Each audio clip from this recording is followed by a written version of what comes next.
Welcome to the Beyond the Mat podcast, an in-depth talk show discussing exclusively WWE topics.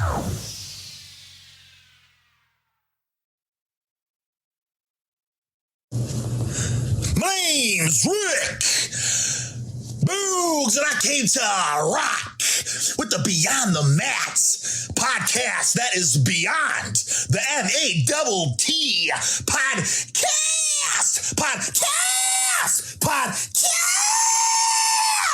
Ah!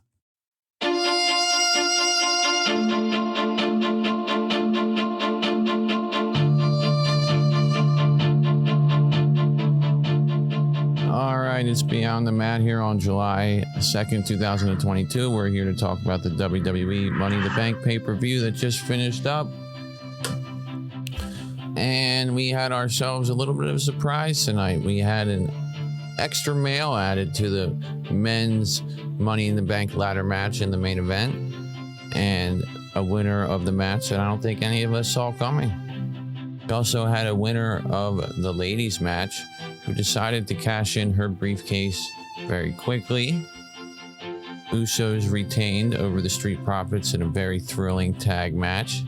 We got ourselves a new U.S. champion tonight as well. I think a lot of the fans are happy with what happened in the ladies match. I didn't see that really coming, but the finish of it was pretty cool. At the end of the day, I think that objectively speaking, considering that the Money in the Bank really should be something to elevate talent that needs elevation, Liv Morgan being the winner for the ladies is okay with me. You know, a lot of my friends really like her. A lot of fans really, you can tell that the place came unglued when she won. So, you know, don't ask me. I don't think that she's ready to be a champion, but by the end of tonight, she became one, and we'll see how she goes with that. Now, I will say this, she can't be any worse carrying that SmackDown Women's title than Ronda was. So at least we got ourselves free of having to listen to Ronda's boring promos every week. But at the end of the day, I just did not feel that the ladies' match was very well worked. I thought the men's match was outstanding. The tag match was very well done. The U.S. title match was very good. And both of the women's title matches, to me, you know, the Belair one seemed like a squash. It could have ended in 3 minutes. I don't know if Carmella hit a move other than a super kick in that match. And then we had Ronda Rousey and Natalya basically put each other in submission locks for about 10 minutes until Ronda Rousey made Natalya tap with her legs wrapped around her neck, reversing a sharpshooter. Story of the night, though, is Theory was added as an 8th man to the men's Money in the Bank match. That match was action-packed. We had guys climbing up the ladder left and right, people's hopes getting dashed every 5 seconds. It looked like Matt Gap was going to win, looked like Drew was going to win, looked like Sheamus was going to win, looked like Sami Zayn was going to win, looked like Riddle really was going to win towards the end. And then Theory came out of nowhere to steal it. Then, of course, in the ladies' match, you know, some of it was well done. You know, Shotzi had some good spots there, but she was botching a lot of stuff. Becky Lynch hit a lot of big moves. Some of the other ladies, I don't even know where they went. And then we had Becky Lynch fend everybody off at the top of the ladder, 3 ladders next to each other. And she tried to fend off Liv Morgan, who very swiftly put her foot on the rope, bounced herself back up. Somehow the ladder landed perfectly square for her to knock Becky Lynch down and retrieve the briefcase. Place comes unglued for her. She wins. I got Brad with me tonight. Brad, what did you think of Liv Morgan taking the ladies match? We weave, man. I mean, now we have possibilities that we didn't have 4 or 5 hours ago. You know what I mean? I mean, this to me was what the fans wanted. I think the fans clearly, you could tell when certain people were climbing that ladder when Lacey Evans got to the top of the ladder at one point, you could see the fans were like, oh, no. You could hear it, a grunt and a groan. There was one point where Shotzi got up there and they were like, But when Liv was climbing the ladder, people were going ballistic. And when Becky was climbing the ladder, people were going ballistic. And Alexa to an extent, but that was it. And I just think that this was in a lot of ways what the fans wanted, and the implications of this are just completely landscape altering for the WWE. Yep. Before I get into my analysis of that, I want to remind everybody, follow me on Twitter at BeyondMattWWE. Available on all podcast platforms. Please leave a 5-star rating, leave a review if you can. And we are on Patreon if you'd like to enjoy us ad-free and get some bonus content. $1 is our lowest tier. Beyond the Mat Podcast is where you can find us. So, we had this Money in the Bank match with the women to start the show off. Like I say, a little bit sloppy work. There was no way I felt that Raquel Gonzalez or Rodriguez, whatever you want to call her, was going to win this match. She had a couple power spots.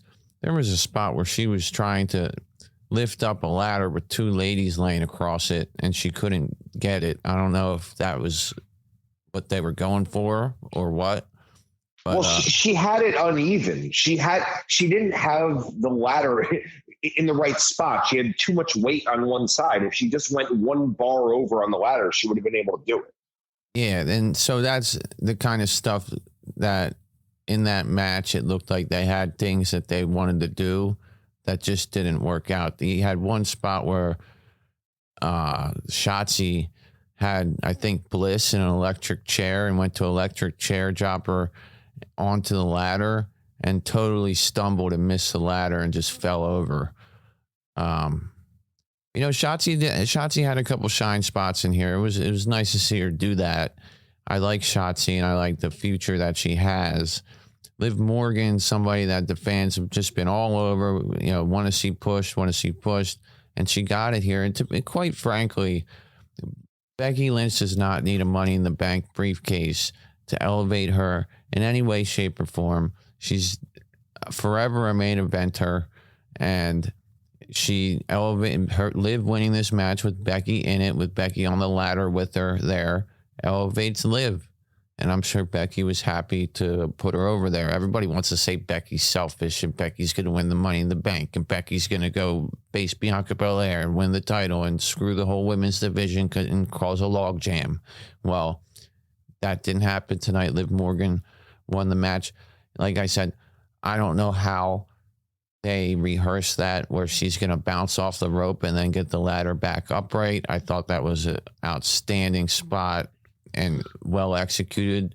Maybe the only well executed spot of that match that went as planned, because you could just tell that there was stuff getting missed left and right and that they were improvising things.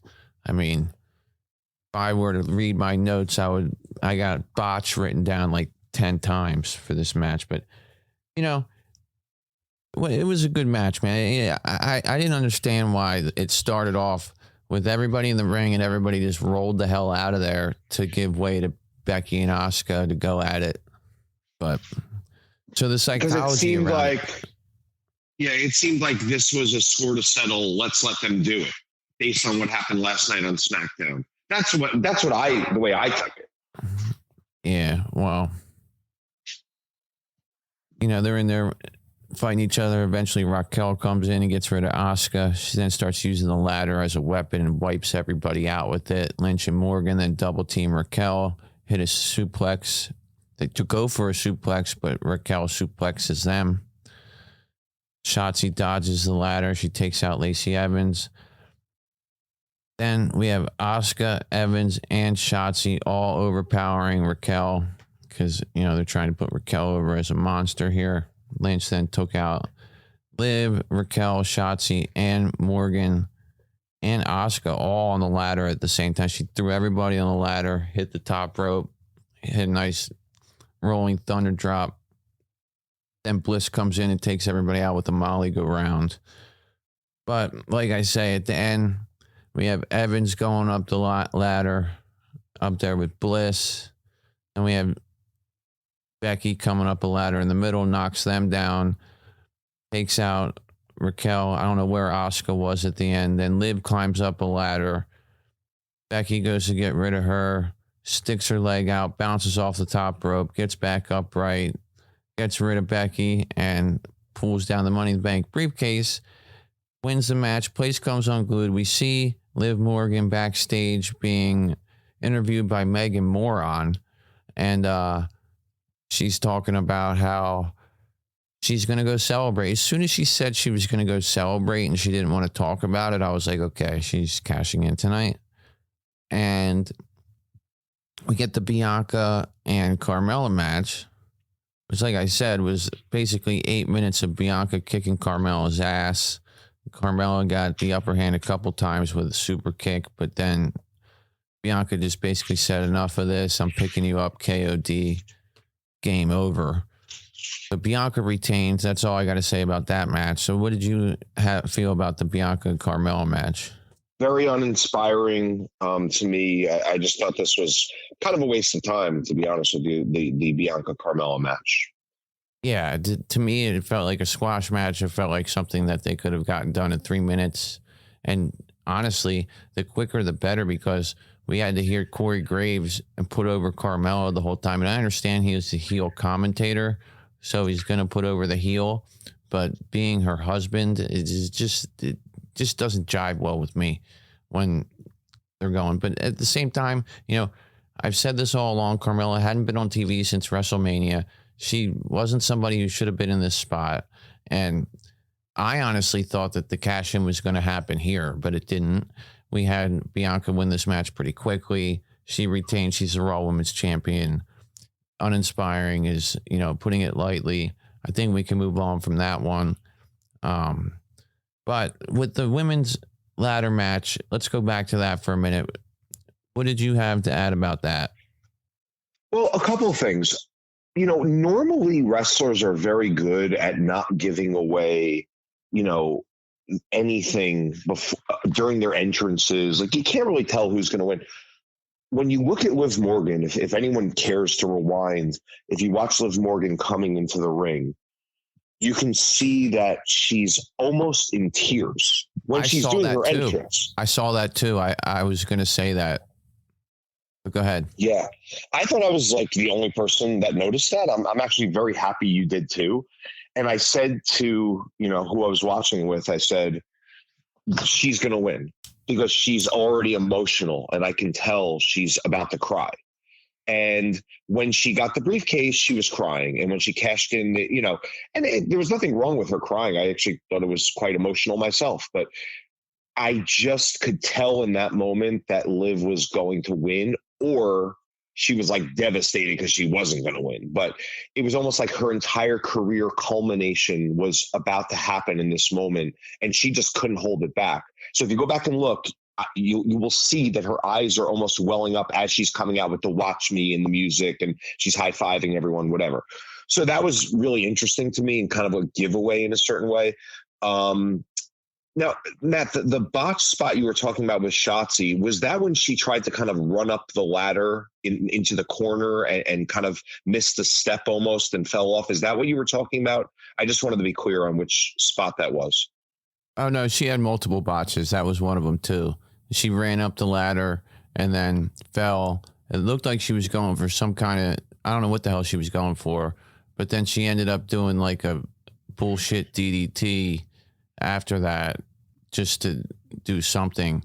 But before that, or it might have been after that, she had Alexa Bliss up on her shoulders, and then she was trying to basically fall back into one of the ladders with Alexa Bliss and the electric chair position like that, but she lost her balance and ended up falling over sideways, and they just both fell down. Gotcha. Well, there were so many interesting parts of this match. What I found interesting was how much Shotzi was really involved, almost similar to the way, and we'll get to it, the way Madcap was involved in the men's match to such a featured sort of role in a lot of ways, like so many meaningful moments where you had Shotzi and Madcap, the two people that really were kind of the outsiders in both of those matches. So it was really great to see Shotzi get that sort of shine. And I did not think at all that Liv was going to end this night as the SmackDown champion, cashing in on Ronda Rousey. I mean, that to me was something that was not going to happen. I understand that you saw that interview and she said, well, I'm going to think about it. I'm going to relax for a while when she was back with Megan Moran. But it still was so surprising the way this ended up, that Liv Morgan's now on a different show. She's the champion of a different show. There's all new rivalries now. So we're getting a little ahead of ourselves with that stuff. But to me, I did not see that coming, the Ronda Rousey cash-in at all, man. I had a feeling at the interview, like I said, and then during the Rousey match, I'm watching it, and then Rousey gets thrown out of the ring, starts selling the knee, and I'm like, you know what? Somebody's gonna win this match, probably Rousey, and then we're gonna hear Liv Morgan's music, and sure enough, that's what happened. And honestly, when it first happened, I was like, wait a minute, they might have her cash in here and lose. And oh, yeah, man, I said, this idiot's gonna blow it. She blew it. She's not even gonna freaking win, and she just lost her opportunity. But it turned around, obviously with her winning. But yeah, man, it didn't look like she was gonna win. Rousey looked, hurt, but she didn't look like destroyed. She didn't look like a schoolboy would pin her. But right. I guess getting kicked in the knee that's already injured, I wonder if this was a plan that they had for a while, or if they just came up with this because of the fact that, it's been long known that Liv is somebody the fans, the casual fans and, some of the hardcore fans. Now, a lot of the smart fans will say Liv Morgan, really doesn't do much for me. She's not great in the ring. She's not great at promos, whatever. But she's attractive. She's got charisma. She's just got a connection with the fan base for some reason. And, I just think that they might have been like, okay, let's do this. Let's make her the champion. Rousey's not working out as the champion. It can't get any worse with champion promos after Rousey. So you might as well put Liv Morgan in there and let her work out the kinks in her promos, because you got Rousey in there putting everybody to sleep. At least we won't fall asleep now. But I also, quite frankly, don't think Liv's going to have that long of a title reign here, because you got Flair coming back soon. Bayley's going to be coming back whenever the hell she's healthy, and, other competitors. But having the title on Liv Morgan now makes it possible for people like Shotzi to have a chance and things like that. Now, in this match, Lacey Evans didn't seem to do anything other than climb the ladder and get thrown off of it. She came in with a nice looking lariat at one point, but there was too much of this match where, and it happens in all multi-person matches where people were just selling for a while and waiting for their time to come in. But there was too much of this match where I was like, where the hell is Asuka? Where the hell is Lacey Evans? What happened? That one splash on the ladder by Becky Lynch on the Asuka took her out for 10 minutes. Like, it just seemed disjointed a little bit. But at the end of the day, man, and I don't mean to say this in a way that like puts down the women performers, but it's a violent match, and it's a reckless match, and people can get hurt in it. And it's, I think that having a ladies ladder match is going to be a little bit less hard hitting than the men's was.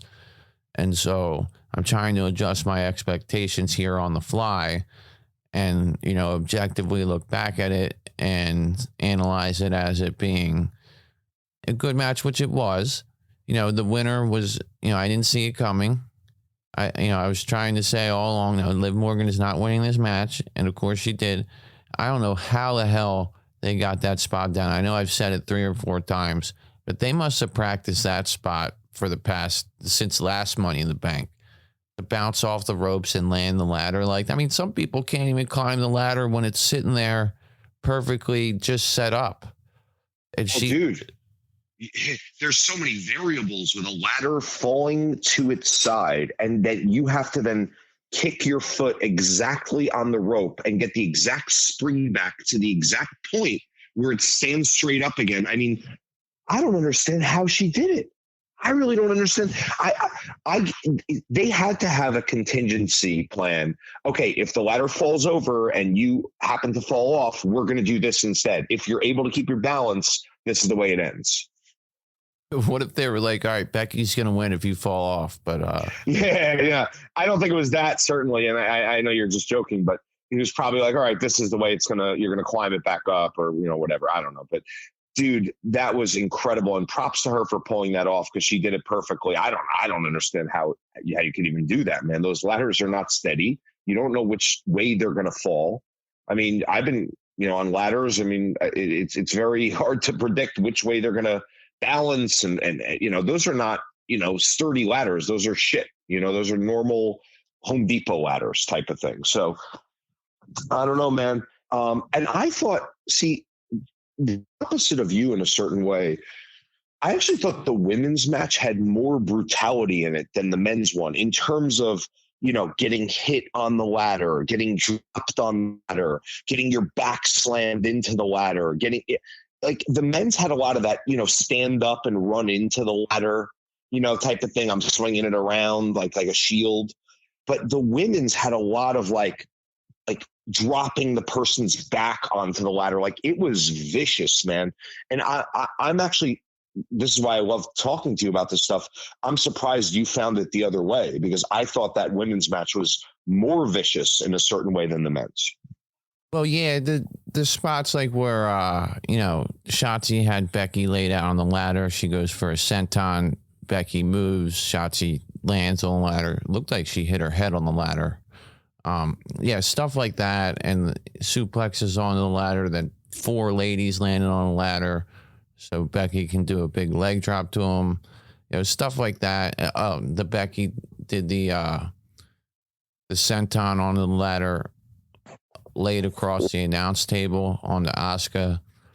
Then you had Raquel teasing that she was going to put somebody through the announce table in the first match of the night. I'm sitting here saying, you're not getting this. They're not going to destroy the announce table right out off the rip like that. But I see what you mean about, them getting beat up with the ladders. But I just felt like the women's match wasn't coherent. Yes, it wasn't executed in the same way. Yeah. It wasn't executed as cleanly, but there was still a lot of violence in it. The other interesting thing about the Liv Morgan stuff was when Cole said, I remember in the Performance Center, a girl coming up to me and saying, hi, my name is Gianna, and I'm going to be the SmackDown Women's Champion one day. And that was Liv Morgan. And I just found it interesting that they used her real name. They mentioned that, Gianna, which is her real name, they mentioned her family and her sister and her mother, and all these people were in the third row and they were right behind them. Really interesting stuff, man. I got to tell you, man, I thought that was some moment for this for WWE. Yeah, that's what they were going for. They were going for the feel good moment with the baby face that all the fans like, and that, has been working hard to work her way up and get there. And she got it. She's champion now. Like I say, I don't know how long that's going to last, but at the end of the day, it can't get any worse with the champion promos than what Rousey was doing. We now have a younger champion, not somebody who, just came in for the Royal Rumble. And, so Liv Morgan's been here for a while. I like it when we have champions that are full-timers that, have worked their way up and done it. And so she's a champion now. Is she my favorite wrestler? Absolutely not. She's not even close to being my favorite female performer. But is she my least favorite? Absolutely not either. I would say somebody like Carmella would fit that description a little bit more. And Carmella's match with Bianca demonstrated exactly where Carmella belongs, not in the main event. And that's nothing against Carmella. I think that she's a fantastic performer and she's got a lot of talent, but she has not been presented as a main eventer. And that's why that match ended the way it does. At least Liv Morgan has some main event experience recently. And, Becky, her program with Becky, built her up pretty good. So, she can handle herself. I'm not a huge fan of the way she is behind the mic. I know that you don't mind the way that she handles her promos, but I just feel like she lacks confidence and sounds like she's choking over her words sometimes, but whatever. I mean, at the end of the day, having something unexpected happen and having it happen the way Jesus Christ, she had to be exactly on the right spot of that ladder for them to push her over and to get back up. Like I don't know who came up. I wonder. I'm kind of in shock by the fact that was the finish to that match. Still, 3 hours later. Yeah, man. I'm shocked that we're continuing this Carmella Bianca feud seemingly. Like, what was that? No, I don't think they're continuing anything. They're not continuing anything between the two of them. There's no way. What was the point of the beatdown at the end? It's that Carmella's a heel and she got nothing in during the match, so you might as well let her beat down at the end of the match. I don't know. Rhea Ripley was supposed to be the opponent. They switched it to Carmella for medical reasons. Nobody else but Carmella could do it. Fine. Good for her. Thank you for your service there. Go back down to the middle of the card. We have to have somebody that's more of a draw for SummerSlam. I mean, and now that you have your Liv Morgan cash in, we don't have to worry about somebody cashing in at SummerSlam for either the titles. So it looks like I think Bianca would probably face Rhea Ripley at SummerSlam. And on the SmackDown side, I have no idea what they're going to do with Liv Morgan. But, before we get into everything else, let's talk about the U.S. title match. We had Theory and Lashley here. And, this was actually a pretty good match between the two of them. It started out with Theory rolling out, running away. He runs right into Lashley, choke slamming him. Lashley then knocked him off the apron. Tries to run Theory into the post with the fireman's carry, but Theory slips out of it, rams his head into it. Theory then jumps around. He dodges Lashley a little bit, but jumps right into the fireman's carry. This time, Lashley hangs on and slams him into it. Theory then gains control again with a clothesline. Lashley dodges a corner attack. Theory eventually slows everything down with a headlock. Lashley then gains control with a couple lariats and overhead belly-to-belly suplex. Lashley then military presses and hits a big slam on Theory for a near fall. Theory hits a drop toe hold into the turnbuckle and a rolling drop kick, covers up for 2. Then we have Lashley trying to hit the Dominator. He tried to go for the Dominator a couple times. Theory raked his eyes. That caused him to be able to slip out of it. Then Theory hits a spear, goes for the ATL, but Bobby reverses it. Gets the Hurt Lock locked in. Theory taps out pretty much immediately, and Lashley becomes our new U.S. champion. So we got Lashley as a U.S. champion. I think that's good, having a babyface U.S. champion to defend that championship on Raw, on television. Right now we have no other titles on Raw. You get the title off of Theory. Theory can move on to his program with Cena for SummerSlam if that is going to happen. Theory's obviously moving on to other things too, as we know. Maybe he's doing something else at SummerSlam as well. Maybe he'll do 2 things at SummerSlam just like he did tonight. I don't know. But just quickly, your thoughts on this match, and Lashley is the U.S. champion now. Oh, this match was great, man. This match was great. Theory was such an asshole. He was talking a ton of shit. He was a complete weasel, squirming away from everything. I'm surprised that Theory tapped out as quickly as he did. Like, I understand the Hurt Lock is, Bobby's signature move and it's his thing and it's, it's supposed to be devastating, but I don't know. I just wasn't expecting that. Such a quick kind of just tap out. He gets it in and that's it. Expect a little bit more fight maybe out of Theory in that situation, considering who he has been. But very interesting. The thing about Lashley is, he was the champion and never lost it. The WWE champion. So, to me, in a certain way, him getting this title makes a lot of sense. And it makes a lot of sense to have Theory lose to him because it's not, obviously, this is not a scrub to lose to type of thing. But great match, in my opinion. I thought it was very intriguing. I didn't want to take my eyes off it. Yeah, to me, Theory losing to Lashley does not hurt Theory at all because Lashley's a monster. He's an ass kicker. And, it doesn't hurt him at all. And I figured, he loses this one, he moves on. He's still strong after this. He can maintain his heat. Now, they did this one better and really maintained his heat by what they did later in the night. But yeah, I thought it was a good match. I think Lashley's a good U.S. champion. And you're right. Elimination Chamber, Lashley just got pulled from the match with the injury angle. Then he comes back for WrestleMania. He never actually lost that title. So, I always thought he needed another shot at it. Right now, he's got the mid-card title, which is the only Raw title.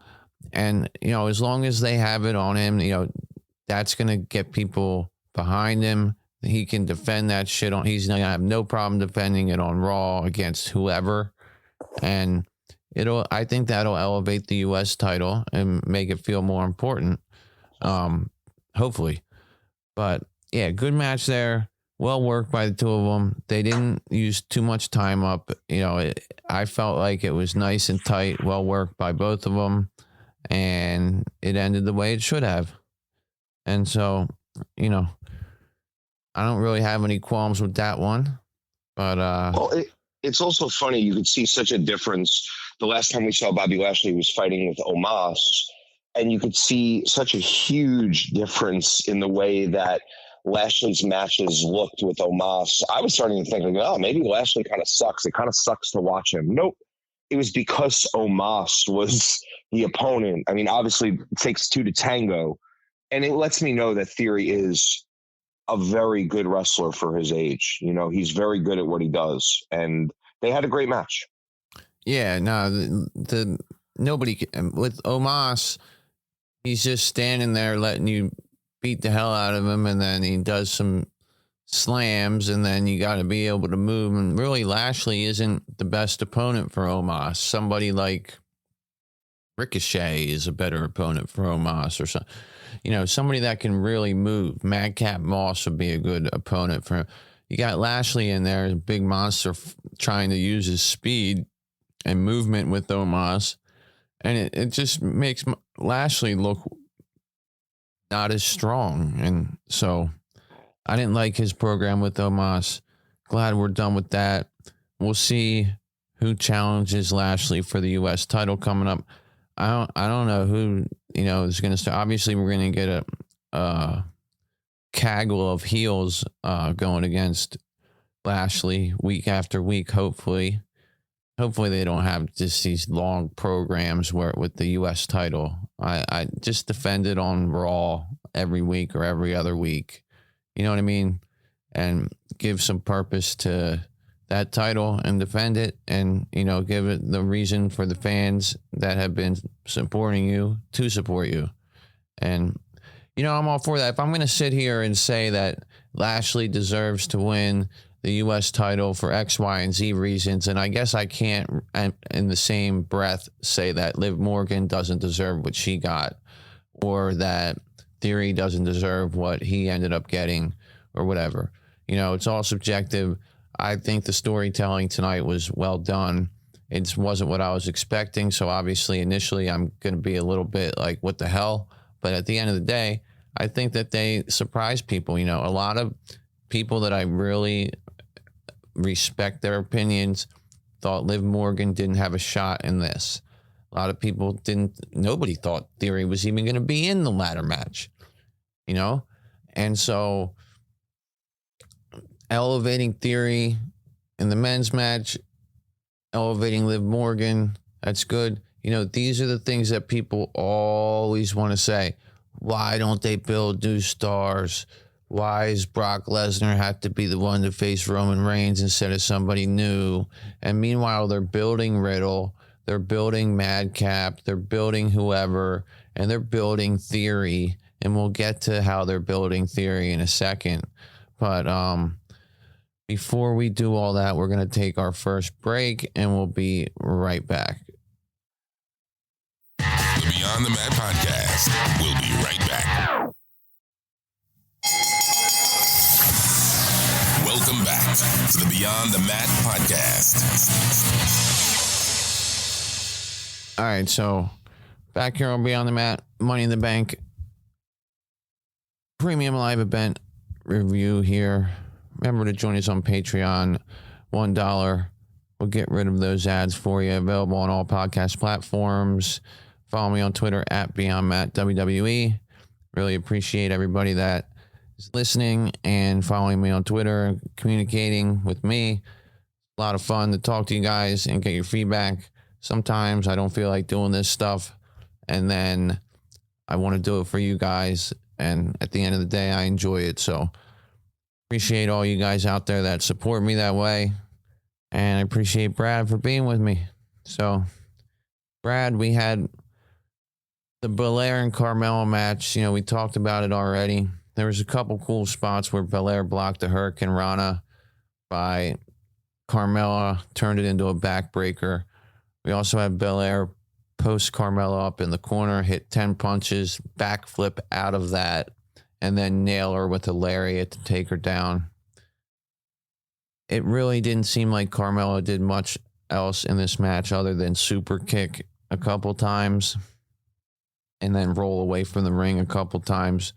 There's one time where Carmella tried to bail and run away, and she ran right into Bianca Belair, shoulder blocking her. And it's just, to me, when they have these matches and they have a heel doing heel things and the babyface outsmarting the heel, that's really a sign that they're just defining down this opponent or trying to put over Bianca as far superior to Carmella. So that's really what I took away from this match, was that Bianca's far superior to Carmella, and that this match, quite frankly, could have taken place in the second hour of Raw, not at a pay-per-view. But it is what it is. It happened. Bianca Belair retained. I don't think that you said you had much else to add to that, so we can move on. We had a tag. There was one funny moment where Corey Graves said, what am I supposed to do with this case of Dom Perignon now? Like, that was very funny, man. But other than that, yeah, nothing else. Yeah, I remember he said that. I actually didn't think it was that fun. Like I said, the Corey Graves stuff and talking about, like, can we separate the fact that you're one of the competitors' husbands? Like, you know what I mean? Like, it's just be a commentator. And yeah, I think part of that is that they just had the reality show for them, you know, that everyone knows. And, you know, it's not like Seth and Becky where they keep it somewhat quiet, you know. Or Bianca and Montez Ford. Right, sure. But that's fine.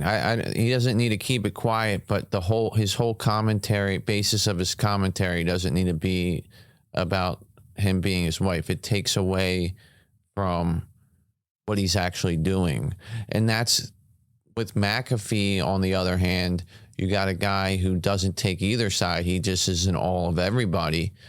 And sometimes that gets annoying to me because it puts Michael Cole in the position to basically educate the audience on who the heel is, who the baby face is, how we should feel about things, because our color commentator is just getting his pants wet about everything that's happening. And while I enjoy McAfee, during the tag match, there was a freaking McAfee chant. he was not even wrestling in the match.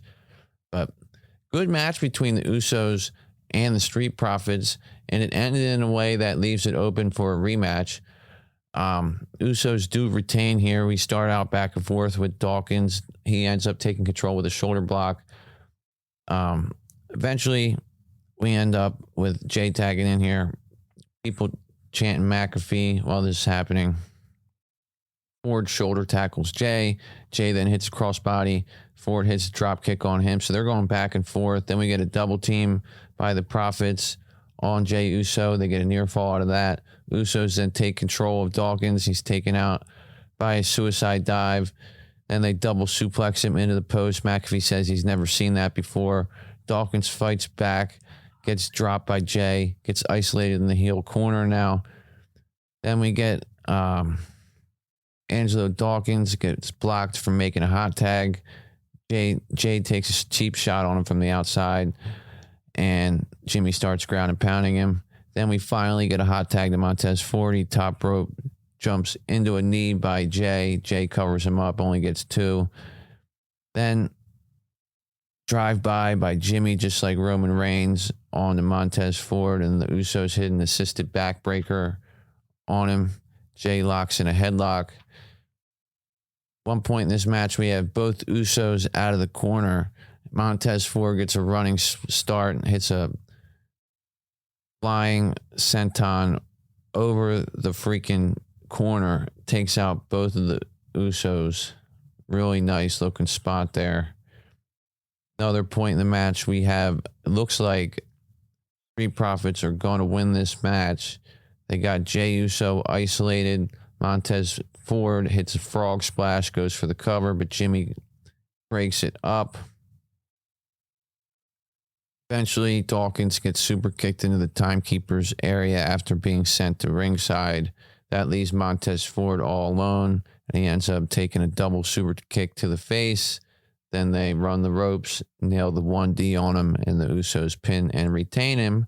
After the match, we notice on replay that when Jay Uso went for the cover, he kind of cradled Montez in a way that left Montez's shoulder off the mat. And, you know, these kind of things happen, and you could think, oh, maybe that was just a mistake. Maybe that's something they're just showing now. But Montez Ford knew it happened. He was yelling at commentary, yelling at the referee. So this was clearly a planned angle to probably try to extend this match. They had a really good showing. A lot of exciting stuff happened. The place was saying that this is awesome chance we're going off, you know. So I think that they showed us a long form match that, you know, we probably would like to see again because it was very good. And then they left it with that ending so that the Street Profits have a claim to say, wait a minute, you didn't actually beat us. We need to face you again at SummerSlam. And then there's your draw for that match at SummerSlam. And quite frankly, the Street Profits are the only other tag team that the Usos can even go against. Who the hell else are they going to face? No, this match started very slow. I know you noticed this too. Like, it was very methodical, especially on the Usos part. It was just a very slow moving, and then it just got better and better and better and better. And it was actually, it ended up being great, in my opinion. I thought, you know, the This Is Awesome chants were completely justified. I thought it was much more engaging than anything I thought it was going to be. 2 great teams, you know, 4 great performers. You know, yeah, obviously this is going to be the matchup for SummerSlam, and clearly is a planned angle, and that's, you know, that's fine. I think the second match will, and I'm sure you'll agree with this too, will be better than the first. I think the second match will be even better than this one, which is going to be hard to top, but I think it'll be better. Yeah, and this match was produced. I knew this would be a good match. I saw that it was going to be produced by Michael Hayes. He was producing all the good tag matches we saw prior to WrestleMania. You know, when Owens and Rollins were tagging and RK Bro was still a thing, and Street Profits were involved, and Alpha Academy. All the, you know, those triple threat matches we would see, they were all Michael Hayes produced. He's very good at getting all the guys sensibly getting their spots in, sensibly getting taken out so they're not involved for a minute. I just thought that this all made sense. It worked really well. They ended up, the Usos got taken to the limit, had to wipe out Dawkins into the timekeeper's area, and it took them going 2-on-1 with Montez to get the win there. And there was a lot of near falls in this match that really were close, and the crowd was with it. You could tell the crowd really, at certain times, thought that they might see those titles change. And I never thought they would, but if they're putting on a match that at least convinces me that some of these near falls might actually end up being 3 counts, that's a good thing. And I felt like they really did a good job here. This match, is hard to say it stole the show when you have a Money in the Bank ladder match as the main event. But if this were on any other pay-per-view, it might have been the best match of the show. I mean, this was outstanding by both teams. Better than an RK Bro versus Usos match, quite frankly. And like I said, there's no other team for the Usos to go against right now. So if they're going to have a tag title match at SummerSlam, it would have to be the Street Profits. And so they use this, pin angle to most likely justify a rematch. And I actually think that's very creative. I mean, what do you think about that being the angle to get us to the rematch? Oh, this is super cool. I mean, yeah, they did not have a legitimate pin, even though it was a true finishing move. It was not a legitimate pin. I thought it was really cool how they showed the replay. It almost reminded me of like an NFL, or like a baseball game where oh, that really wasn't strike 3. See how far out of the zone it was, but the ump called it strike 3 and the game's over. Like that team's got a score to settle. It was great, man. Yeah, the only thing that doesn't make sense to me, or that just doesn't add up, is that, okay, they hit the finisher on Montez Ford. He goes for the cover. It's not like he made any attempt to kick out, but then he loses and he's like, why'd the match stop? Well, the ref counted to 3. That's why the fucking match stopped. I mean, if you wanted to get out of that one, regardless of if your shoulder's being not on the mat, how do you know that when you're knocked the hell out from a 1D and you're not able to kick out of it anyway?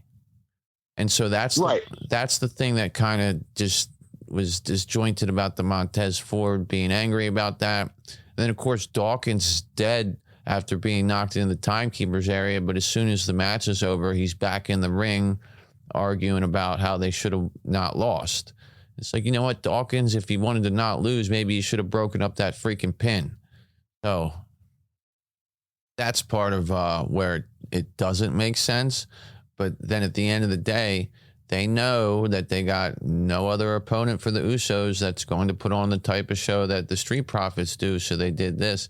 Now, it's been heavily rumored that the Street Profits are going to break up. Some people thought they might break up tonight. Other people were thinking they're going to break up or be split up in the draft, and that's how they naturally break them up. That's honestly what I think is going to happen whenever the next draft is. They'll get drafted to separate brands, and then Montez will get the singles push that I think he really deserves. And he's really one of those guys that, just like years ago, we saw Edge grow from being a tag guy to splitting off in singles and winning a mid-card singles title and just slowly, organically building himself up and the fans being behind him and all this. I think that Montez Ford is that type of guy. He has that kind of future. I don't want to just sit here and leave Angelo Dawkins in the dust. I think that he can perform well too as a singles, but I don't know where they're going to go with him. And I fear that when they split them up, he's going to turn into a comedy character like Otis. But Montez Ford is just outstanding. And after they get done with the Usos, I would imagine the Usos retain again at SummerSlam. There's just not much more for the Street Profits to do. And I think it's time for them to move on. Do you think that we're getting close to a time where they need to split up? You know, man, yeah, I hear what you're saying about Montez and the singles push. What I could see happening, though, if a cash-in is going to happen on Roman Reigns at SummerSlam, it would be pretty damn interesting to see earlier in that night the Usos actually lose their titles to the Street Profits. And like, oh my God, the bloodline's freaking crumbling here, you know? Yeah, definitely. I mean, but then again, if the Street Profits win it, then who the hell is going to take it from them? The freaking Viking Raiders? Well, I mean, it's just something different, and maybe it illustrates something that doesn't have as much to do with the Street Profits and more has to do with the Usos. I mean, that's like saying, well, you know, after the Usos are done with the Street Profits, who the hell are they going to face? You know what I mean? It's really the same conundrum. It's not like you're in a far different position. I'm sure you could find, you know, some people to team up, whether it's the Miz and someone, or, you know, people to make makeshift teams to challenge them, if that's the case. Yeah, I mean, I'd like to see Kevin Owens and somebody tag, and, you know, I'd like to see the Usos lose to the Profits. Then another heel team can beat them. Then another face team can beat. It's just the Usos over and over again. Like, we know they've been the longest reigning tag champions or whatever, or however long they've had, with all the crap that they say every time they come out. It doesn't impress me to see them carrying a blue and a red title belt. That's the other thing. Can they just combine them? I don't think they're splitting up the tag titles anytime soon. They don't have enough teams to even do that. They don't even have another team to make the second champion, you know? So, like, the Usos need to pass it off to a face team so that a heel team, like the Viking Raiders, like the vicious Viking Raiders, would challenge them and beat them. And they can play hot potato with the tag titles. Well, why do we have to have 2-year title reigns with the tag champions? I mean, that's and we played hot potato. We played hot potato with the Alpha Academy and RK Bro, and, you know, and now then it was the Usos. So, you know, we've done that, and you know, look, man, I really can see the Street Profits winning this thing at SummerSlam again, and, you know, there was also a lot of good moments for Dawkins in this match. As great as Montez really is, I really thought Dawkins, like, almost was better than he normally is in this match. You know, I felt like there was one spot in particular, he had this look of complete shock on his face after a pin didn't go through. I forget exactly which one it was. I think it was when Montez maybe did the frog spot. It was something, but I feel like Dawkins was very, very good in this match, man. Yeah, he was good. In that face you were talking about, my son was laughing at that. He was like, look at his face. He can't believe it. And yeah. It was, but yeah, he's been better lately. So, you know, him and Montez Ford both look like they've been in the gym a lot. You know, McAfee had to tell us about how Montez Ford's put on 20 pounds of muscle and all this stuff. And so, for anybody who didn't know, he's been jacking himself up a little bit, but you can tell he can still fly. That spot where he jumps over the corner, same spot he did at WrestleMania, that's a great spot. You know, they worked a good match here, and, you know, I won't be disappointed to see them face each other again. But moving forward, you know, beyond SummerSlam, beyond whether they win or not, hopefully if they do win, that means we get more teams winning in the tag titles. I understand that Alpha Academy won against RK Bro. I was there that night. And then RK Bro beat him again in the triple threat match. But I'm talking more about the Usos holding the SmackDown tag titles forever and now holding the unified titles forever. If they're going to break the unified title away from Roman Reigns, let's get the titles off the Usos. And, you know, they've been able to take their picture of the bloodline with all the belts in the ring. So let's move on from that and do something more interesting here. Just like they did something more interesting. You know, I can sit here and say I thought that it should have been Rollins or Riddle winning the Money in the Bank. And I thought that it should have been Becky Lynch winning the Money in the Bank. But at the end of the day, they did something that to me was surprising and probably needed. I mean, Liv Morgan, as much as everybody wants to say that everybody that I'm talking about that is a naysayer of her wants to say she's not good at the promos, she's not good at this, not good at that, she doesn't do it. She needed the opportunity to do it now. Now she has the title. We'll see what the hell happens. I mean, Jesus Christ, we've had on Bianca Belair, who to me, and see, here's the thing about Liv Morgan that I'm interested to see. Bianca Belair, both times she's been champion, has been way more intriguing during the chase. And then even the moment she wins it is like a big moment. Then when she has it, it just loses steam. And so Liv Morgan has been chasing all this time. It's been wonderful. Everybody's been excited about it, wants her to win. Big moment for her, big, pop. Everybody loved it. Place came unglued. How's she going to do now that she's holding it? That's what I want to see. That's what we don't know. We only know what Liv Morgan's been as somebody playing second fiddle to Becky Lynch or whatever.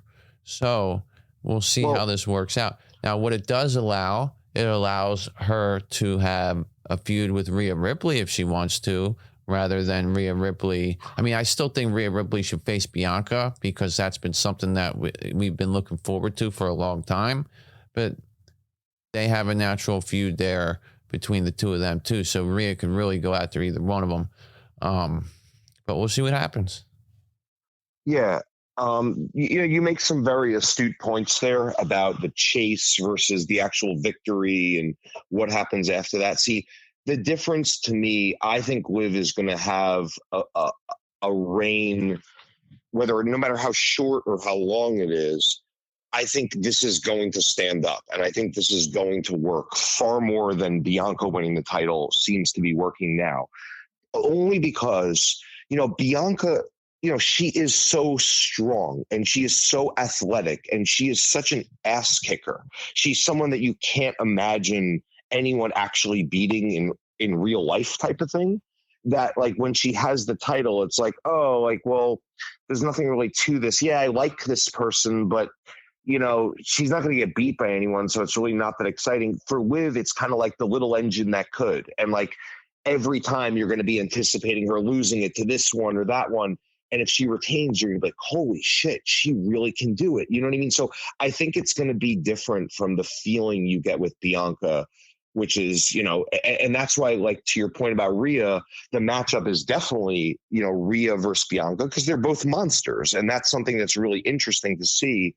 Kind of like Brock Roman's interesting to see, and Rock Cena's an interesting thing to see just because of the stat and the prowess. So I just think Liv, again, she's going to have that little engine that could feel. And when she beats just giving an example, a Charlotte Flair who comes back or whatever and retains that title, people are going to be like, holy shit, she's really doing this, like much more so than Bianca. So, but that's, you make some very astute points that I didn't even think of, before you mentioned that. That was really interesting, Matt. Yeah. I mean, it's like I say, Bianca, when she won the first time, it was all exciting. She wins and title reign underwhelming. So far, her title reign this time's been underwhelming. The chase was exciting for her. The moment at WrestleMania was exciting for her. Moment for Liv tonight was exciting. Now, how we got to that moment was Ronda Rousey and Natalya had their title match. This one started out with Ronda in control. They were mat wrestling a little bit, doing a lot of this. Natalya hit a discus clothesline, stomped Ronda out on the ground and pounded her a little bit. Natalya took control here, had a headlock on Ronda, then locked in an abdominal stretch. Then the two women traded abdominal stretches back and forth. Rousey ended up rolling through, looked for an armbar, couldn't get it, got taken out by a lariat. Rousey then got back in control with an elbow and a lariat out of the corner, then took a knee to the face or to Natalya. She tried to roll up into a Piper's Pit, but Natalya slipped out of it. Natalya then locked in an armbar on Ronda. Ronda used the sharpshooter then on Natalya. Natalya made the ropes for that. Ronda rolls, looked for an armbar again, but was sent out to the ringside area. Now she starts selling a knee injury, commentary's putting over the knee injury. She's limping around like crazy. Natalya starts to target the knee now. She locks in a sharpshooter on the apron. Then we have Rousey reverse that and catapult her into the ring post. Eventually, we got both of them just trading all kinds of ankle locks, arm bars, sharpshooter, whatever. So Ronda reverses an ankle lock and Natalya has the ankle lock on Ronda. Ronda reverses into her own. Natalya then locks in a sharpshooter, but Rousey uses her legs to lock around Natalya's neck and chokes her out, and she taps out pretty quickly there, which was kind of a weird. To me, that tap out came out of nowhere. There was much more devastating holds being put in the entire match. Then all of a sudden she gets a triangle on her neck and Natalya can't get out of it. Now, yeah, that sucked. Yeah, the finish to that was terrible. And now I'll say this about this match. You got two people who are talking about how great their submission holds are, same as Flair and Rousey were doing. And at least in this case, they used their submission holds the whole time. That's the story they were trying to tell, and they did that. In the Flair matches, they didn't do that shit. But Rousey retains. She's leaning up against the ropes. No sooner does she retain that we hear Liv Morgan's music cash in. She runs down, storm into the ring frantically with her briefcase, gets it to the ref. Announcement comes on that we now have Liv Morgan cashing in. Ronda immediately gets her in the ankle lock, and Liv is struggling a bit, but manages to kick the injured knee of Ronda. Turn around, hit her with the schoolboy pin for the 1, 2, 3, and your new SmackDown Women's Champion is Liv Morgan. Very surprising moment. Now, like I said, when I saw the backstage segment with her saying that she wanted to celebrate, I was, you're not celebrating shit. You're going to cash in on somebody. And when Ronda started selling the knee, I was like, oh my God, they're going to do it to Ronda here. And that's what happened. I wish, my son was awake to attest to the fact that I said that, but he's sleeping. But yeah, so what did you think of this moment here for Liv Morgan? What did you think of the Natalya and Ronda match? To me, it was forgettable, but it got us to where Liv could cash in on Ronda, which I think at the end of the day was the purpose of it. And it got the belt off of Ronda and got the mic out of her hand. Yeah, the thing about this match was there was no athleticism. Everything was just, submission move after submission move after submission move. And that really sucks to watch, man. That's not a fun thing to watch. I really didn't enjoy watching this. And if that match had just ended with that weak finishing move, like you had mentioned, and nothing else beyond that, and that was just the match, this would have been one of the worst pay-per-view matches I've ever seen. Without a doubt. And it's not a knock on Natalya, or it's not a knock on anyone. It's just the way I felt about it. But, Liv is going to be a much more interesting champion than Ronda. Anyone could say what they want about Liv, and she's not this or she's not that. But I feel like SmackDown just got a big boost because now we have a champion with some pizzazz to her and some electrifying stuff going on. Ronda was the most boring champion that you could possibly have, in my opinion. No personality, not even that interesting to watch in the ring, as evidenced by this match tonight and other matches I've seen of her. The best match I've seen of her was, the three-way with Becky, where Becky became Becky Two Belts, and then the match with Charlotte Flair, where the I Quit match. Those to me were the two best matches Ronda's been a part of.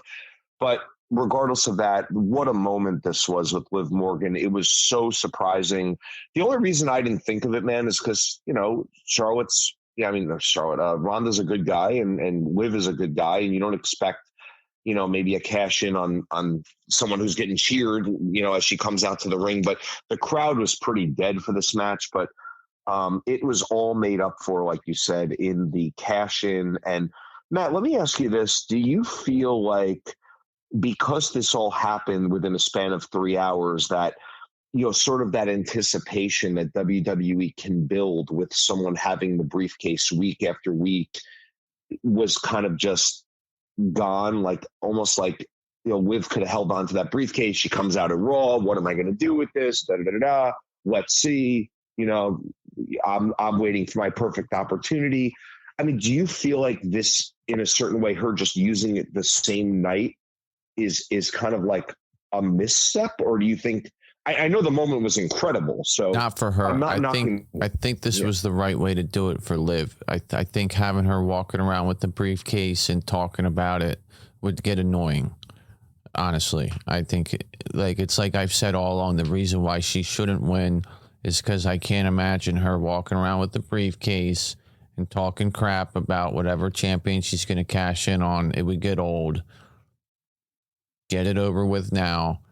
Have her run in, win this match, have the feel-good moment, take the belt off of Rousey. Now, where's Rousey going from here? This opens the door for her to turn heel now, which she should.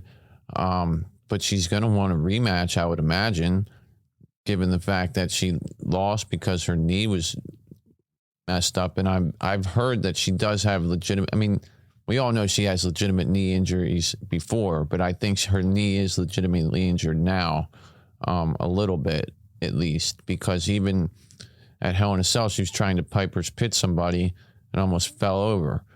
But Now, Matt, don't you feel like the perfect opportunity to turn heel was tonight, hug Liv Morgan and then Becker or something? Or you think that moment would have been destroyed by that and it wasn't the time to do that? I thought that was coming. I thought when she went to shake the hand that she was going to do that, but she shook the hand, said good job, whatever. I still think a heel turn's coming. Maybe it'll come. She's going to get it. I mean, what do you think they're going to do with Ronda Rousey now? They got to have a rematch between the two. And listen, last year, Nikki ASH won Money in the Bank, cashed in and won. And she wasn't the champion for very long. Big E was a cash-in winner. He wasn't champion very long. So I don't think we're looking at a long reign here for Liv Morgan, so she needs to make the most of it. Now, having her as your babyface fighting champion, somebody that a lot of people like, me not included in that, but a lot of people really, really like her. You could tell by the reaction in the building tonight. I could tell by the reaction of my friends. They all really like Liv Morgan. There's other podcasters that are probably creaming their pants over this. So, it was good. You know what I'm saying? You also had reactions from Kevin Owens, like tweeted, fuck yeah, with like 8 exclamation points. Like, a lot. Trish Stratus was through. I mean, look, a lot of people were very, very, very excited about this. A lot. It was great, man. I mean, it was a good creative move, I think. I think that was the way to go. If you're going to have Liv Morgan win the briefcase, have her do it this way, because she was, going after a title for so long, couldn't get it from Becky. She needed to get through there somehow. Now she's going to be the person who's featured, and we'll see how long that lasts. I don't know what, I think Flair's supposed to be coming back in August, and going to get Bayley back hopefully by the end of the summer, if not in the fall. And, those two people are legitimate people that can take the title from her. But now if she has a match with someone like Shotzi, it's literally like, to me, something that Shotzi could beat her. Now, I will say this about Liv Morgan. When I see her wrestle, she typically is sloppy in the ring if she's wrestling with an inexperienced wrestler. When she's wrestling with someone like Shotzi, it doesn't look good. When she's wrestling with someone like Flair, somebody like Becky, somebody like even Asuka, it looks great. And now the other thing that you were saying about Rhea Ripley and Bianca being two monsters, Liv Morgan being smaller and Rhea Ripley being a monster, that's also a good matchup. Liv matches up against bigger people very well. And so, I'd like to see her take on I'd like to see her take on Raquel Rodriguez. All I know is that if she's going to be a babyface champion, and she needs to be a fighting champion, just as Ronda was trying to be. And so I think she needs to come out and cut a promo and say, I'm going to be a fighting champion. And then Ronda needs to be the first person to try to challenge her. And then she needs to cement her, title reign with a victory over Ronda in a real match. What do you think about Liv boosting Friday night in general? I mean, do you think that this is a good thing for Friday night television? Yeah, I do. And we'll talk about that right after this break. The Beyond the Mat Podcast. We'll be right back. Welcome back to the Beyond the Mat Podcast. All right, welcome back to Beyond the Mat, talking about the Money in the Bank pay-per-view tonight. Get back into it about Liv Morgan and her impact on Friday Night SmackDown, being the SmackDown Women's Champion now. Yeah, I do think that it is something, it's like we're saying, it's something the fans want, They just did something that the fans have been clamoring for since the winter. So it's, and you're moving a baby face over to SmackDown, it looks like. I don't think she's going to be parading around Raw with the SmackDown's women's title. I think she's pretty much a SmackDown star now. And then, of course, people are going to crap all over this, saying she's on the wrong brand and that she won with the schoolboy, all this bull crap. It was everything about it was done well. The way that she won the ladder match was impressive. She cashed in on somebody who was hurt, the same way that we're saying that somebody should cash in on Roman when he's beaten down. So, she did a smart thing, and she did something, people say, oh, well, the baby faces are idiots. They never do anything, and the baby faces don't cash in on people like that. It's a heel thing to do. The hell with that. It's a goddamn briefcase. You can do whatever the hell you want with. And so if she wants to be the champion, defeat Ronda Rousey, that's fine. And I'm actually, the more that I'm talking about it, the more I'm behind it. As much as I wanted to see Lynch win because she's my favorite person in the match, who cares? She's going to be at the top of the card for as long as she's there. And she's going to have another title reign, or at least be featured in some big important matches. And that's fine. And honestly, I am glad that she went after the SmackDown one to add a star power babyface to the SmackDown brand, given the fact that we lost two of the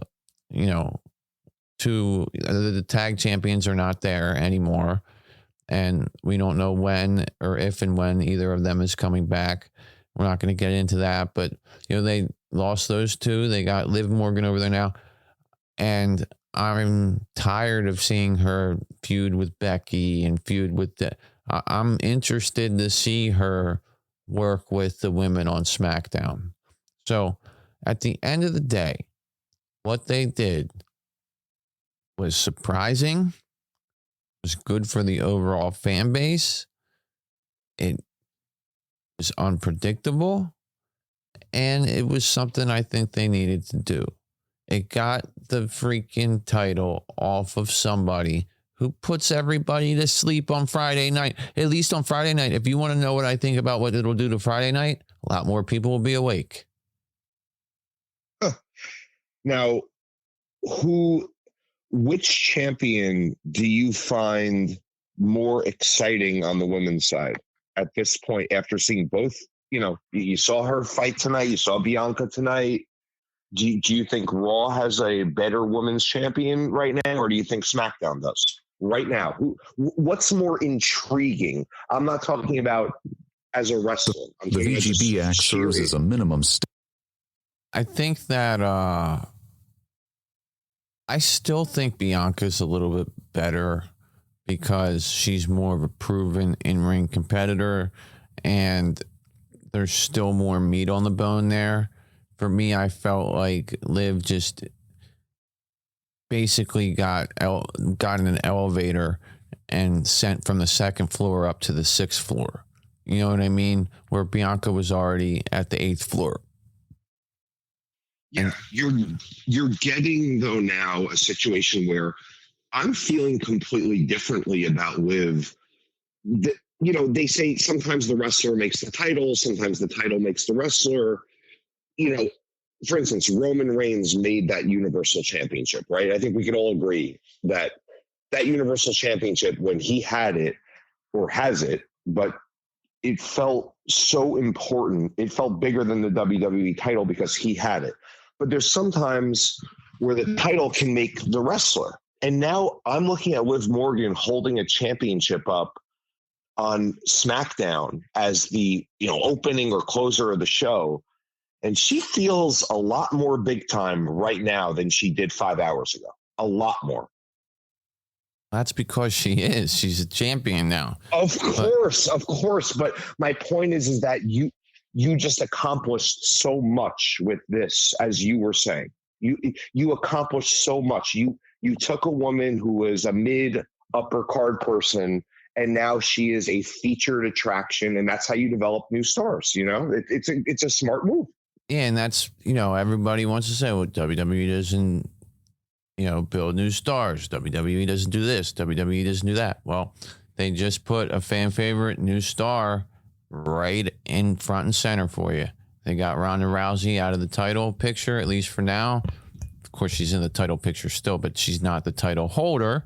And you got a fan favorite that everybody loves, and everybody's, thinks Vince is a jerk for not making the champion a champion. Everybody thinks Becky Lynch is a bitch for not allowing her to win because whatever they think she lobbies for backstage.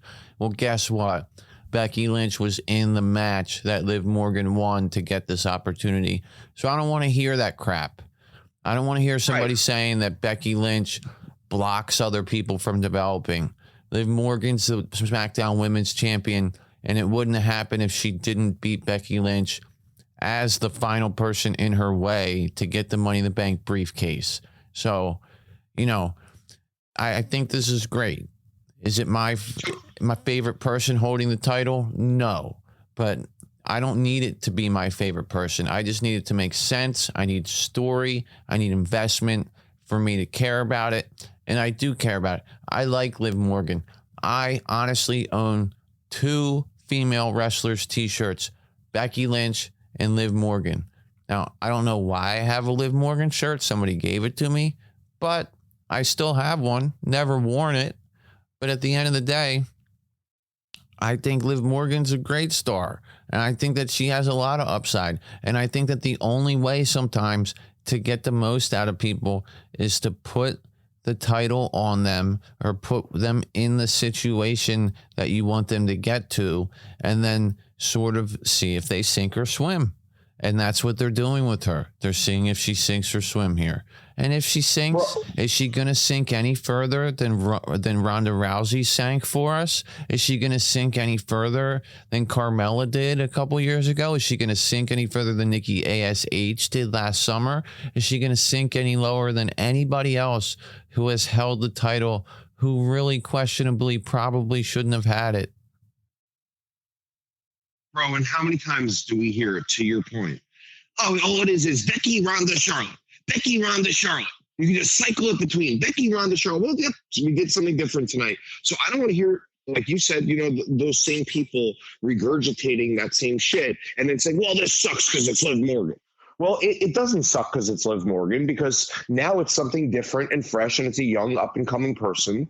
And this is very, intriguing in terms of the types of matchups she can have. It's like you said very astutely, if you see a match with Shotzi and Liv Morgan, you're not going to be 100% sure that Shotzi's not going to win that title. You know what I mean? It creates a whole new intrigue on Friday night, and a really, I think, up and coming person to be there who's not Ronda, which is all a good thing. Yeah, I think it's a good thing, and I think it's good that she won this match. It's exciting. Let's move on from it, man. Let's get on to the men's ladder match. Now, everybody enters the ring. We got Riddle coming out first. As soon as he came out first, I was like, God damn it, he's not going to win. Then Rollins comes out. I believe Zayn or Omos third. Then Zayn. Eventually, everybody's out there. McIntyre, Sheamus, Madcap. Get Adam Let's Pearce. not forget Riddle Pearce from Las Vegas, Nevada. Yeah, all of a sudden Riddle's from Las Vegas when he's really from Allentown. But regardless, Adam Pearce comes out and says, oh, we're in Las Vegas and I'll see you're 7 and I'll up the ante to 8. And I'm thinking to myself, what the hell's happening here, man? Is Cody Rhodes coming in here? What are they doing? Brock Lesnar? What the hell's going on here? And then I'm thinking to myself, no, they wouldn't have any of that because they wouldn't bring those guys in unadvertised. He sends freaking Theory out. Theory, who just tapped out to the Hurt Lock earlier in the night and got his ass kicked by Bobby Lashley. He becomes the 8th member of the Money in the Bank ladder match. Didn't need to qualify. Handpicked, I guess, by Vince McMahon to be in the match. And so the match goes on with the 8 of them. I thought this match was really well done. Everybody in the match had a little bit of shine somewhere. Would have liked to see a little bit more action from Rollins, but, Madcap got a lot in. We saw Riddle hit the draping DDT off the ladder. Then he did the snap body slam. Hit a Broton, hit the big floating bro off the ladder to wipe out everybody. Then he had Rollins up on the ladder, nailed a super RKO off the top. There was a point in the match where Omos just manhandled everybody, and then everybody decided we got to do something about this. So everybody got a hold of a ladder, beat the living crap out of Omos, and buried him under about 15 ladders. Then later in the match, I think 6 or 7, I don't remember if it was 6 or 7 guys picked up Omos and slammed him through the announce table. That was a funny spot. It was just, I knew that kind of stuff was going to happen with Omos in the match where everybody had to team up and do something to him. And I think that stuff's pretty entertaining when they do shit like that. We had, the stories within the match with Drew and Sheamus going back and forth. At one point, they beat the hell out of Theory, who was trying to sneak his way up the ladder. They got him down, threw him over the apron, did the 10 beats of the baldron on him, but were fighting over each other who could hit him with the chops to the chest. But there was just nonstop guys trying to go climb the ladder, and then somebody stopping them. Zayn came out of nowhere a couple times to try to get up there and get it. But at the end of the day, we have Riddle up top, and he's up there with Rollins. He hits a super RKO. He goes up. We think he can win. Then Theory gets into the ring. Haven't seen him in a while because he was selling. Gets up top with Riddle. Crowd's going crazy. They're saying, holy shit. They're saying, this is awesome. All those chants are going on. They're really behind Riddle here. They're going back and forth. Theory and Riddle are. Riddle's slapping Theory. Theory's hitting him.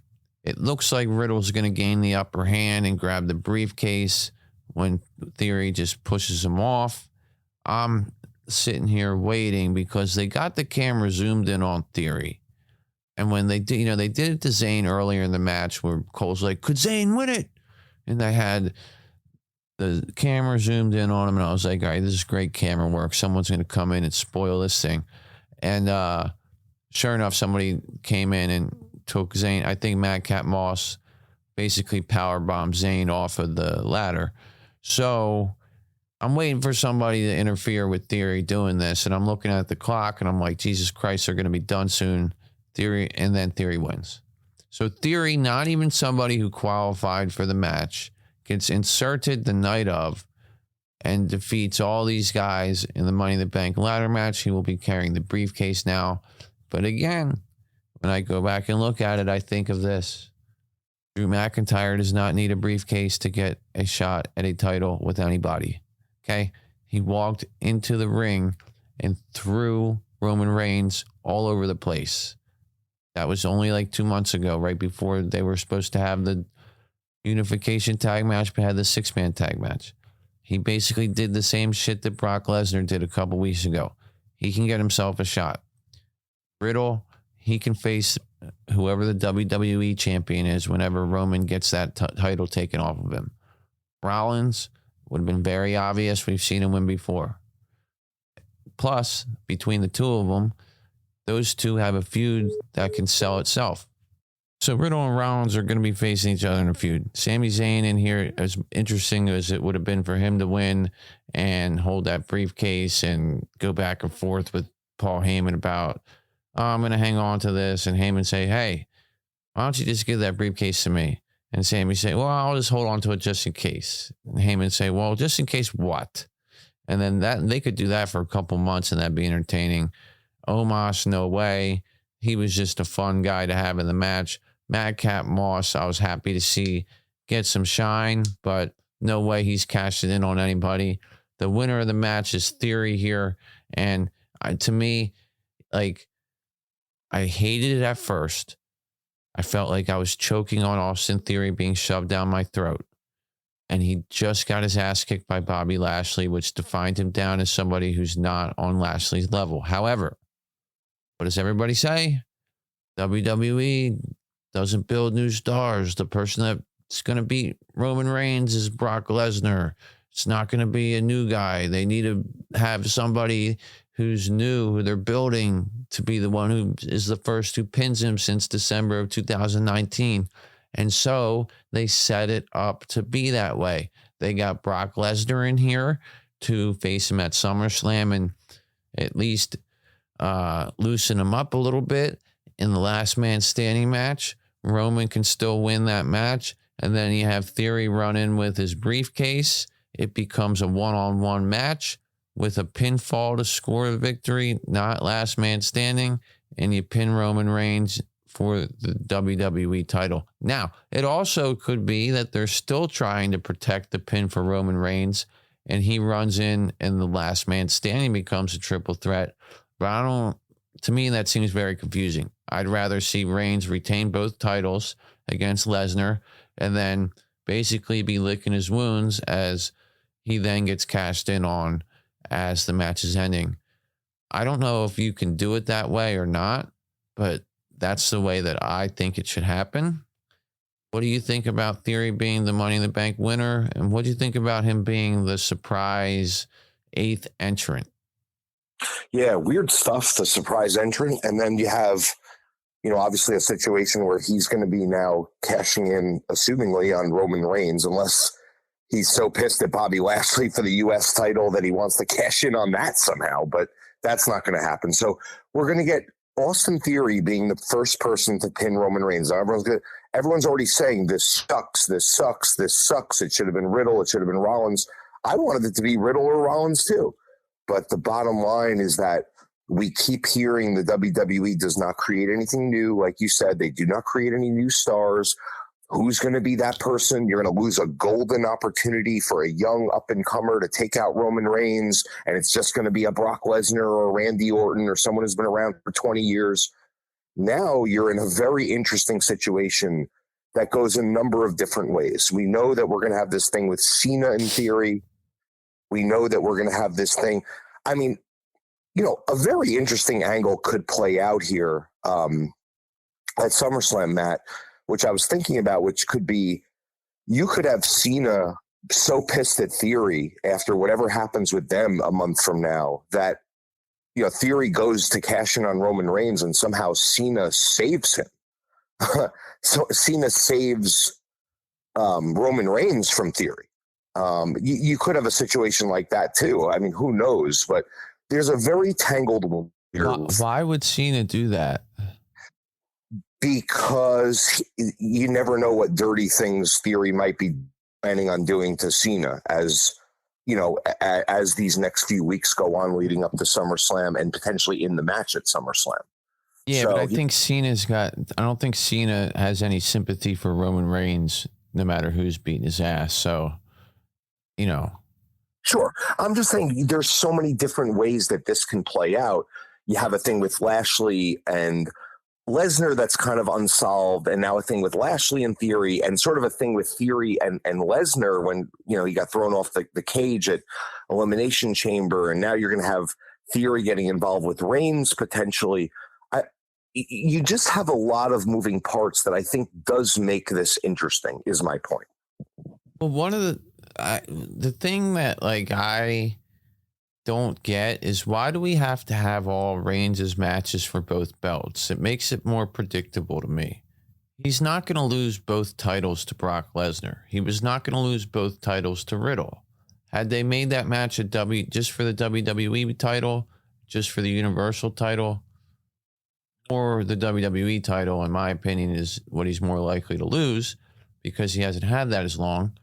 If these matches were just for one of those titles, then I could go into them thinking, well, this guy could win one of the titles, because it really doesn't matter if Roman Reigns has two of them. He needs to hold the one for a certain amount of time, according to them. And maybe they're over that. Maybe they're past the point that they want him to hold it, and Lesnar will beat him. Or maybe he'll lose this one and then lose another one at Clash of the Castle. I don't know. I mean, I heard someone that they thought Drew McIntyre was going to win and cash in on SummerSlam, like Rollins said, and then rematch at Clash of the Castle. I heard somebody else say that they thought Riddle would win and cash in the way Rollins was going to do. I heard somebody else say they thought Zayn was going to win. I heard somebody say they thought Omos was going to win. I mean, I thought it would be Riddle or Rollins for sure. They got to the point where they were battling up top like I thought they would. And McIntyre and Sheamus were doing that shit as well. Now, there were several times where I honestly thought McIntyre was going to be the winner too. And, so they did a good job. That I liked the way this match was booked with everybody. I liked the way they worked the Giant thing with Omos. They did a good job of actually hurting people so that they could sell, and it would make sense that they'd be outside of the ring instead of everybody just bailing out of the ring and disappearing like in the women's match. Although maybe I'm, reading that whole situation different from what it was. I don't know. But regardless, having Theory have this briefcase now allows a young champion, if they want a young person up and coming, to be the first to pin Roman Reigns since December 2019. It can be the one with the rocket ship already up his ass, and Vince is, up his ass already, in Austin Theory. And, everybody says, oh, he's one of the guys. No, he's the guy they're trying to push up. That's who they think is the guy, is Theory. They don't think it's Riddle. They think it's Theory. Of course, Riddle's probably going to be a champion, and other guys will be too. But the next person that they think is the face of the company, like a John Cena, like even Batista was at a point, like The Rock was, like Austin was, that is Theory.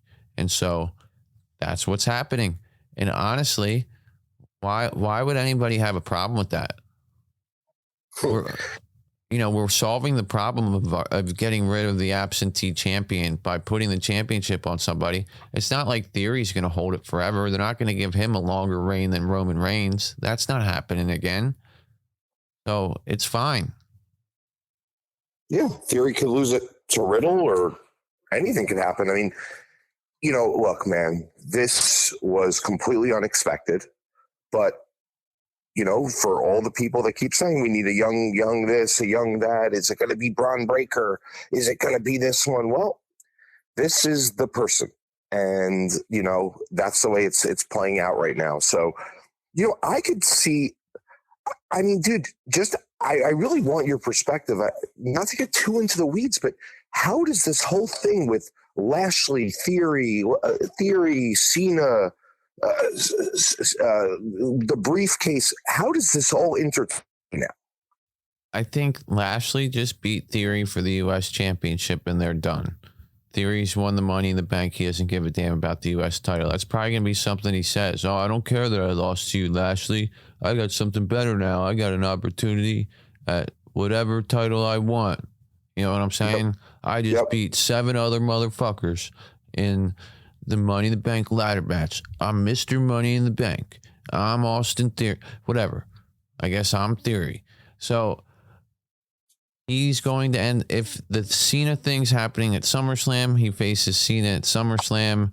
They get through their match fairly early in the card. The main event is Lesnar and Reigns. That match goes a pretty long while. It probably comes down to both guys maybe being down for a while. Referee counting gets to 10. Roman Reigns is standing at 10. Brock Lesnar is not. Theory comes in, wipes him out, pins him. Or Theory could come in 20 minutes into the match and just blast them both with with chairs and win the match that way. But then Theory would win both titles. Well, no, Theory would be cashing in. Yeah, he would win both titles because that's already what that match is for, right? Or is I don't know if you can cash Money in the Bank in for both. That's what I don't understand. Yeah, you can't cash it in for both. So I guess he'd have to enter the match, and if he wins one title. That's why I think that match will be over. Because that match is for both titles, I think Roman Reigns wins the match and he gets cashed in on once the match is over, same as Rousey was tonight. That's your sort of Easter egg. It happened to Rousey tonight. That's what's happening to Roman Reigns at SummerSlam. Yeah, but the difference with Rousey tonight, everyone has been. There was a video package tonight where they were talking about at SummerSlam, this is going to be the perfect opportunity to cash in that Money in the Bank, and then they're showing the graphic of Reigns and Lesnar at SummerSlam. Bro, everyone has been talking about this. I'm not talking about in the fan realm. I'm talking about on television. They've been talking about this nonstop. Rollins, McIntyre, Cole, McAfee. They never said that Theory had anything to do with it. And when the hell is he going to do it? When is he going to cash in on Roman Reigns when he only has 5 more appearances for the rest of the year? It's got to be at SummerSlam. Or could it be, at Raw the week before, which changes the dynamic of that Lesnar, the Raw at Madison Square Garden. You would be excited for that because you're going to be there. That would be exciting. But what I'm saying is, dude, what they're talking about it too much for that to be exactly the way it's going to go down. That's all I'm saying. Yeah, but they're talking about it as if he's going to insert himself in the last man standing match. Nobody's ever said, wait for the last man standing match to be over and then Drew McIntyre did on Friday. He said, I'm going to wait until they can't stand. And then Yeah, but he was talking about getting into the last man standing match and winning the last man standing match.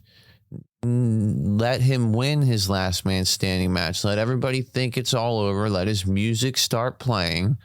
And then you have somebody cash in on him then. Not during the last. That way you can win with a pin. That's what I think is going to happen. Very interesting. I don't think it's going to be involved. I think what people have been saying is, I'm going to get in that last man standing match when it's just about to be over, and then I'll be the last man standing. No, wait for the last man standing match to be over. Let Roman Reigns win it, and then you take the one title from him, whichever one you put in the contract, which is going to be the WWE title, and then you win that one when he's compromised. Makes all the sense in the world. I don't see why they would wait until some time later to do it, unless they're going to do it at the UK pay-per-view. But we got to get to a program with McIntyre and Reigns somehow for that. And then what's next? Survivor Series? I mean, he's only going to be on, like you said, the Raw, but okay, Raw and a couple of pay-per-views for the rest of the year. They got to get it done at SummerSlam. And like I've said all along, I said this the night Lesnar came back, they're bringing him back specifically to end this double champion bullshit. And so they're not going to do it directly by having Lesnar beat him, because that'll undo what they've done with Reigns, making him as strong as they are. But they can have Lesnar and Reigns have a grueling match that Reigns inevitably wins somehow, even if it's by some kind of chicanery, making Lesnar not be able to stand up, by like, I'm not even going to get into the different possibilities there, but however he wins that match against Lesnar, but he's so beaten to hell from fighting Lesnar that he gets cashed in on by Theory, and Theory hits him in the face with the briefcase, puts him in the ATL, and pins him. I'm not as knowledgeable as you, and I know we want to wrap this up right now, but have you ever seen someone in the course of having the briefcase have matches for said briefcase? Yeah, it's been done before, but then that was something that I thought that it's definitely not normal, but like that was something I thought they were going to do. Like now that they don't have a freaking title on TV, are they going to have the Money in the Bank winner put the freaking Money in the Bank thing on the line, every week or every month instead of actually a title belt because they have nothing else? But I don't see that happen. I think Lashley, to answer your question earlier, Lashley and Theory are done. Now they got the U.S. title on Lashley, so Lashley can be a babyface champion on Raw, build that title up. Theory moves on, most likely to Cena, if that's happening. And then that'll kind of disguise. I think he's going to play it coy with his cash in. He's not going to sit here and say all the shit that Rollins was saying about, I'm going to wait for the perfect time because I'm Theory and blah, blah, blah. And so that's what I think he's going to do. And, it could happen anyway. It's like I said there's no way Liv Morgan's going to win the Money in the Bank, and she did. So everything I'm saying could be bullshit. But I just, that's how I think it goes down. Well, very interesting stuff, man. And you and I haven't heard one opinion really about what other people think about what this happened in the industry. I have no real huge problem with it. Would I have liked someone else? Like you would have liked Becky maybe to win? Sure. But I don't think this is like a bad thing. I think there's like 15 angles you could take on it. And I think that Theory, has a lot of charisma.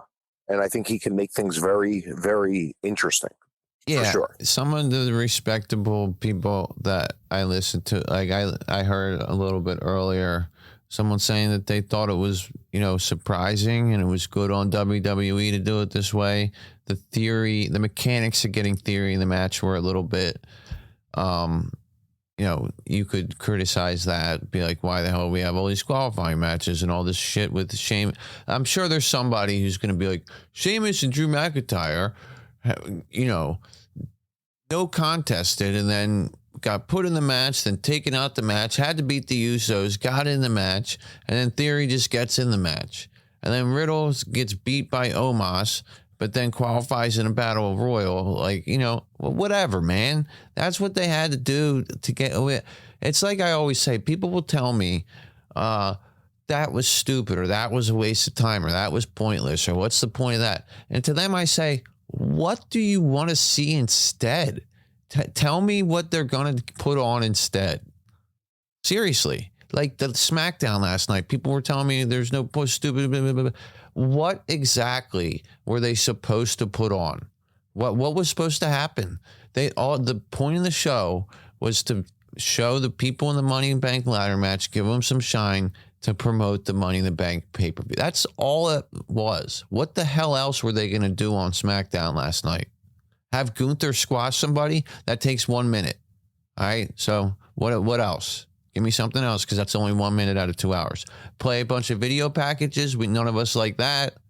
So I don't understand why they do things and people question it and want to say everything wrong with it, but then don't have a better idea.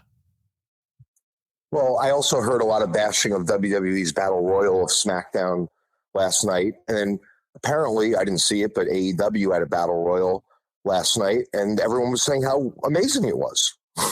There was nothing wrong with the It's like I said, it's a way to get all those men in the ring and put them over in some way. They put over Omos as a giant in the beginning, then they got him out of there. Then they put over, everybody got a spot where they did all their shit. That's what they wanted to do. It was, honestly, for episodic television, if you're looking for storylines to progress, no, they really didn't that much. But at the end of the day, it's a go home show for a pay-per-view. You don't get that much storyline stuff. And if it's all tied up, then it's all tied up. At least they didn't waste too much time with Natalya and Ronda Rousey. You know, they put the women in the 3-on-3 match with Becky on commentary, got all 7 of them on screen. I mean, it was a paint by numbers show, and that's what you should expect for a SmackDown the day before a pay-per-view. It's going to be paint by numbers. There's not going to be that much substance to it. You got the Max Dupree stuff. I mean, I didn't see the problem with SmackDown. I didn't see the problem with the Battle Royal. You know, what would you rather see? If they're going to paint by numbers, instead of the Battle Royal, should we have a gauntlet match with everybody? That would be pointless. Should we have a big tag match with 3-on-3 and somebody on the same thing the women did, but for the men? I mean, I just don't understand what the issue is. And I don't understand what the issue is with Theory winning. Do I not like Theory like as a character? Of course I don't like him. He's a heel. I'm not supposed to like him. Did I want someone else to win? Absolutely. I'm wearing an RK Bro hoodie right now. Like, I'd rather Riddle have won. I'd rather that RKO off the top have been what he needed to win that match. It wasn't. There's going to be more stuff that he's going to do, and that's the reason to tune in and watch to see what else is happening and to see stuff like this that we're not expecting. If Becky Lynch and Seth Rollins were going to win tonight, then why the hell was I watching? Because I was saying they were going to win a month ago, you know? So I'm glad they did something that went against what I predicted. You know, Matt, I need your expertise on one last thing. Is there any problem with Theory as a heel cashing in on Roman as a heel? No, it's a cash in. I mean, Gotcha. And for me, I think heel on heel, face on face crime's a little bit weird because it's like you're both baby faces. Like, why don't you guys just go talk this one out? But like, two heels are two people who want to fight, you know, that want to take everything to fisticuffs. So heel versus heel is a dynamic that works. Like, if you're just setting up a match, way better than face versus face. That's why I was surprised Liv cashed in as soon as she did. You know, as much as I say I expected it and thought it was going to happen when certain things happen, I did. But at the same time, I was like, well, maybe it'll be when there's a heel champion and she'll hang on to it. But now she took Ronda out, which, quite frankly, according to most of the fans, Ronda's a freaking heel anyway. So, you know, Liv did what she needed to do. Now, when you think of matches, like two heels facing each other makes a lot of sense because it's two guys still that are into fighting over their problems. And usually what WWE will do, if you go circa the Royal Rumble with Rollins and Reigns, they brought Reigns out first, and then they brought Rollins in with the Shield music and brought him in from the crowd. And for that night only, he was basically a de facto babyface. And they did that by doing the Shield stuff and getting the crowd behind him that way. The next day, he was a heel, but that night, he was somebody the crowd was cheering for. And so when they get to WrestleMania next year, if they're doing the Ronda and Becky thing, if they have to somehow turn Becky back face and Ronda heel for that to work, even if it's just for that night. No one at WrestleMania is going to cheer Ronda Rousey over Becky Lynch. Unbelievable night, man. This was, to me, just an electrifying pay-per-view that we saw just some incredible moments. I just thought this was fantastic. How about you? What would you rate this? Give it a 1 to 10. Give it a 8 out of 10. Just because I thought that the surprises were good and the men's match was good. The ladies match was good enough. The tag match was outstanding. The cash-in was surprising. The Lashley and Theory match was good. The two ladies matches left something to be desired, but whatever. Everything else made up for it and gave it an 8 for me. 4 out of 5 stars, I'd say. Yeah, I'd say 4.5. And the only reason take away is because of the ladies' matches. But I think that the ladder matches were so good that it almost canceled out and negated and then uplifted that score. All right. Well, that's about all we got for tonight. So we're going to hit the road here. Remember to follow me on Twitter at BeyondMattWWE. It's a Beyond the Mat podcast on all podcast platforms. Leave a 5-star rating and a review if you'd like to. Make sure you subscribe. And we are on Patreon. $1 is our lowest tier for ad-free content. Got anything else to say to the fans before we go? Good night. All right, everybody. Thanks for joining me. And I will be with you again in another day or two. Hope you had a good Money in the Bank pay-per-view and appreciate everybody's support. Thanks for listening to Beyond the Mat. Remember to subscribe so you don't miss a show.